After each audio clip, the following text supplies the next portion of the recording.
When I was deciding on what to do for a topic for a documentary, I really wanted to do something unique, and that's why I decided to do Yogi Ferrell.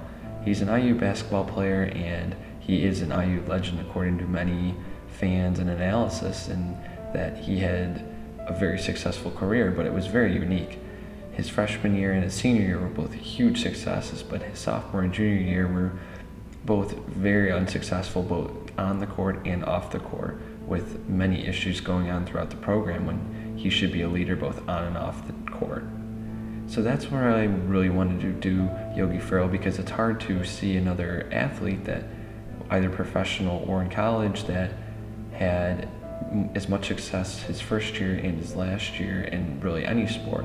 So Yogi is really unique for that, and I wanted to incorporate interviews of IU students and lifelong fans to get the full reaction and kind of feeling that was going on throughout his time and their reactions to the different decisions that he made and how he played both on the court and his actions off the court. Yogi's career is so dramatic that we are going to divide it into 3 acts like a play. You've all been my biggest supporters as my witnesses. I want to verbally commit to play my college basketball for Coach Tom Green at Indiana. It was official. The McDonald's All-American of 2012 was staying home and attending Indiana University. Expectations were extremely high, with Indiana returning 4 starters and coming off a Sweet 16 appearance the year before. Ferrell was even given the number 11, which was famously worn by legendary Hoosier Isaiah Thomas on the 1981 National Championship team. Yogi came to IU to try and end their 11-year drought without a Big Ten championship. That's the longest drought since 1953. When he committed, it was exciting for all Indiana fans everywhere, and it turned out to be proper excitement because he did a great job.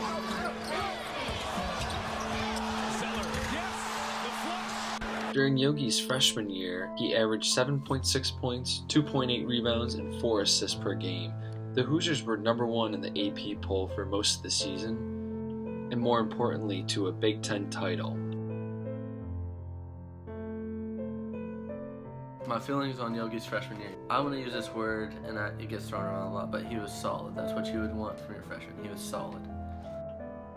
Yogi was the king of the castle after his freshman year, but that's where Act 1 ends and Act 2 begins.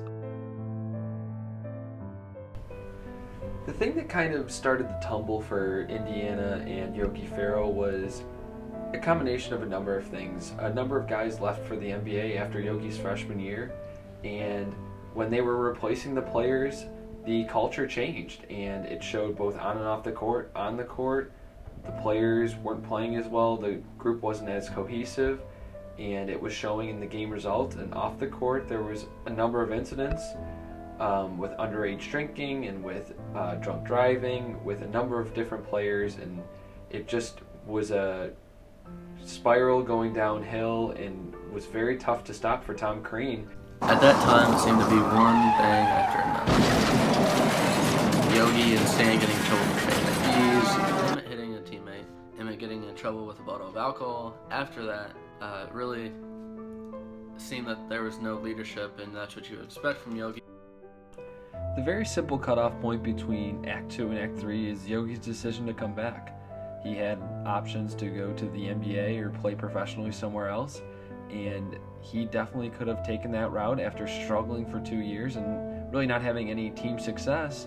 That was a very likely option, but instead he went against the grain and he decided to come back to school, and that was really what kind of turned the tide for the Hoosiers. The entire program was him deciding to come back for that 4th and final year. I think that it's back on track, and Yogi Ferrell probably has a lot to do with that, with the fact that he was a senior leader and he kind of got the team back into shape. The things I remember is his junior year, he was hit with a lot of adversity, and there was 2 or 3 games where it was like a 2 or 1 point game, and he took the last second shot and he missed, and you could see the frustration, but Coach Green was right there helping him. And whenever he came back for his senior year, I was remembering that, and I was like, he's not the same player that he was 8 months ago. Like, if he takes the last second shot, he's going to hit it because he wants to win. And I've been around players that are like Yogi, and if they want to win, they're going to find every single way. They're not just going to leave whenever things get tough. He could have left and he could have went to the NBA, and he could have went to the NBA 1 year sooner. But he didn't because he wanted to win. And that's one of the things. When the going gets tough, you don't just get up and leave. Yogi Ferrell's senior year went right along with his sophomore and junior year in terms of production on the court, with averaging 17 points and 6 assists. But the leadership is really what took the next step, and he was able to bring the guys around him, their level of play way up, and it really showed on the court with the team winning the Big Ten. Yogi Ferrell, will he take the big shot? Bryant is trying to post. It's Yogi. It's 3. Got him all! Yogi with a big 3! The top of the mountain was here. The game against Iowa with that big three-pointer he took that really ended the game. It was huge for Yogi Ferrell, being the leader in all of the rough times that he had in Bloomington. This was it. He had finally brought the team back to the Big Ten championship, and this shot really kind of punctuates his career, and this will be the most memorable moment from his career that I will remember.